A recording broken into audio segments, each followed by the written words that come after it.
ایک سوال شیخ میرے ذہن میں آتا ہے کہ دجال کے بارے میں یہ آتا ہے نا جی کہ وہ 40 دن کے لیے آئے گا. تو کچھ لوگ اس کی انٹرپریٹیشن یہ کرتے ہیں کہ یہ ایکچولی جو ہے نا کہ 1 day like a year, 1 day like a month, 1 day like a week اور ریسٹ آف دا ڈیز تمہارے دنوں کے برابر. وہ کہتے ہیں کہ یہ لٹرلی دن نہیں ہیں یا سال نہیں ہے، بلکہ یہ دور ہیں، خاص قسم کے دور ہیں. جیسے اس کا جب ظہور ہو جائے گا، ظہور ہونے سے مراد وہ یہ لیتے ہیں جی کہ ظہور تو ہو گیا، تمیم الداری نے جب دیکھ لیا تو وہ وہاں سے شروع ہو گیا اس کا ظہور. یہ میں آپ کو بتاتا ہوں، میں ایکچولی اسپیسیفکلی شیخ عمران حسین کا ویو اس وقت دے رہا ہوں، کیونکہ دجال کے حوالے سے سب سے زیادہ مشہور اوپینینز انہی کے ہیں. تو وہ یہ کہتے ہیں کہ جی جزیرے میں جب اس کو دیکھا گیا اس کا ظہور شروع ہو گیا. اس کے بعد جو پہلا وہ سال مراد لیتے ہیں وہ کہتے ہیں وہ برٹش امپائر ہے، اور وہ کہتے ہیں کہ جی آپ نے ویو بڑا مشہور. دوسرا جو منتھ لیتے ہیں وہ کہتے ہیں کہ وہ امریکن جو ہے نا وہ ہوگا.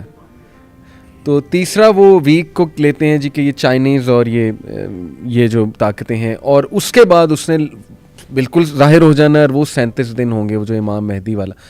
اس کی کتنی گنجائش ہے اس طرح کے ویو کی؟ وہ کہتے ہیں کہ جساسہ جو ہے وہ اس کا جساسہ ہے غالباً جو جانور تھا، وہ بہت بڑا اس کا اسپائی ہے، جاسوس ہے، جاسوسی کا نظام ہے. تو وہ ایون سارے لیڈرز اس سے ملاقاتیں کرتے ہیں جا کے اس جزیرے میں. وہ جزیرے کی لوکیشن بھی وہ کہتے ہیں مجھے پتہ ہے، حالانکہ جو وہ آپ نے نام لیا برمودا ٹرائنگل تو ویسٹ کی طرف ہے نا، رسول اللہ صلی اللہ علیہ وسلم تو کلیئر مشرق کی طرف غالباً اشارہ کیا تھا وہ جو تمیم الداری. لیکن دیکھیں نا آپ اگر ادھر سے جاپان کی طرف سے دیکھیں جی تو وہ جو بحر الکاہل کے اندر پیسیفک اوشن کے اندر جو ہے وہاں بھی ایک مسٹری ہے نا، جس کو سیٹینک ویوز کہتے ہیں. ہاں ڈیول سی، وہ ڈیول سی ہے بالکل، اور وہاں وہ بھی مسٹری ہے، وہ بھی مسٹری ہے. اچھا اب اس میں دیکھیں ایک طرف برمودا ٹرائنگل ہے اور ایک طرف جو ہے وہ شیطانی موجیں ہیں اور وہ شیطانی سمندر ہے، درمیان میں امریکہ ہے. صحیح بالکل بالکل. اور نبی کریم صلی اللہ علیہ وسلم نے یہ بھی فرمایا کہ شیطان جو ہے خود ابلیس جی اس کا تخت بھی پانی پر ہے. جی ہاں، اور یہ پانی میں رہتا ہے. بالکل ایسے. تو ہو سکتا ہے ان دونوں جگہوں میں سے ایک پہ دجال ہو اور ایک میں شیطان ہو. صحیح صحیح. اور ان کے ساتھ کنیکشنز دیکھیں، قرآن نے تو کہا لا یوحون الی اولیاءہم، کہ وہ جو ہے نا ان کا کنیکشن ہوتا ہے. صحیح. شیطانوں کا اپنے دوستوں کے ساتھ تعلق ہوتا ہے. بالکل بالکل. تو جب یہ تعلق ہے تو یہ کوئی بعید نہیں ہے کہ دجال کے ساتھ تعلق ہو. جساسہ کو جاسوسی کے نظام سے انٹرپریٹ کرنا کوئی بعید نہیں ہے، ہو سکتا ہے بالکل. لیکن یہ سارا کا سارا ہم امکانی حد تک کہہ سکتے ہیں نا، ہم اس کو یہ نہیں کہہ سکتے کہ یہ ہے. اس کو حتمی تعین ہم نہیں کر سکتے. اگر کوئی شخص حتمی تعین کرے یہ غلط ہے. صحیح. لیکن امکانی حد تک جساسہ دیکھیں، قرآن نے کہا اکالون للسحت سماعون للکذب اکالون للسحت. یہودیوں کی یہ خصوصیت سورۃ المائدہ میں قرآن نے 2 دفعہ کہی. سماعون للکذب اکالون للسحت، بہت زیادہ سننے والے جھوٹ کو اور بہت زیادہ کھانے والے حرام کو. اچھا حالانکہ سامعون یا سامعین سننے والے ہوتے ہیں، لیکن سماعون بہت زیادہ سننے والے اور اکالون بہت زیادہ کھانے والے حرام، یعنی پرلے درجے کے حرام خور ہیں اور پرلے درجے کے جھوٹ کے رسیا. اب یہ جو نشانی ہے کہ وہ جھوٹ کیا، اب اس میں قرآن نے یہ کہا جھوٹ سنتے ہیں. صحیح. اب جھوٹ کے لیے سنتے ہیں، للکذب، جھوٹ بنانے کے لیے یا جھوٹ کو پروموٹ کرنے کے لیے.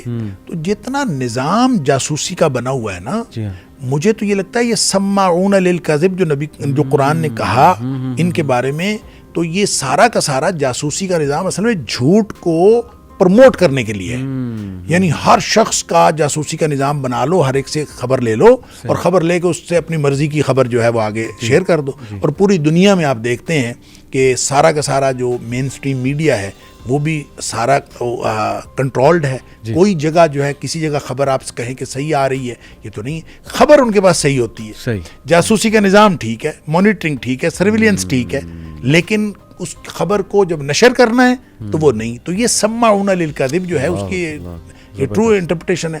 لہٰذا جساسہ جو اگر کسی نے اس کی انٹرپریٹیشن یہ کی ہے جاسوسی کا نظام ہے تو بالکل درست ہو سکتا ہے, کیونکہ تمیم داری اور ان کے ساتھیوں کو جو لے کے گیا وہاں وہ جساسہ ہی تھا. جی اور جساسہ کیا تھا, اس کی انٹرپریٹیشن بھی یہ ہے, نہ اس کی شکل جانوروں جیسی تھی نہ انسانوں جیسی تھی, بال بہت زیادہ تھے, یہ نہیں پتہ چلتا تھا اس کی پشت کدھر ہے, اس کا سیدھا کدھر ہے. تو یہ اصل میں بالکل ایک سمبولیکلی ہو سکتا ہے کہ آج کے دور کا جو پورا نظام ہے جس کا ہمیں نہیں پتہ چلتا نہ سرا کدھر ہے اور نہ فرنٹ کدھر ہے اور یہ کہاں سے شروع ہوتا ہے کہاں ختم ہوتا ہے, اور ہم بیڈ روم تک جو ہے مانیٹر کیے جا رہے ہیں. تو یہ ساری چیزیں ان کو پہنچ کے پھر وہ نشر وہ کرتے ہیں اور خبر وہ دیتے ہیں جو ان کو سوٹ کرتی ہے. تو یہ سماعون للکذب کی ایک تشریح ہو سکتی ہے. لیکن یہ ساری باتیں میں ونس اگین کہوں گا اس میں حتمی تعین کرنا کہ یہ ہے, یہ غلط ہے. یہ غلط ہے. ہم نے بس ایک امکانی حد تک ہو سکتا ہے, لہٰذا کسی نے بھی کہا ہے تو امکانات کی بات درست ہے. بالکل صحیح.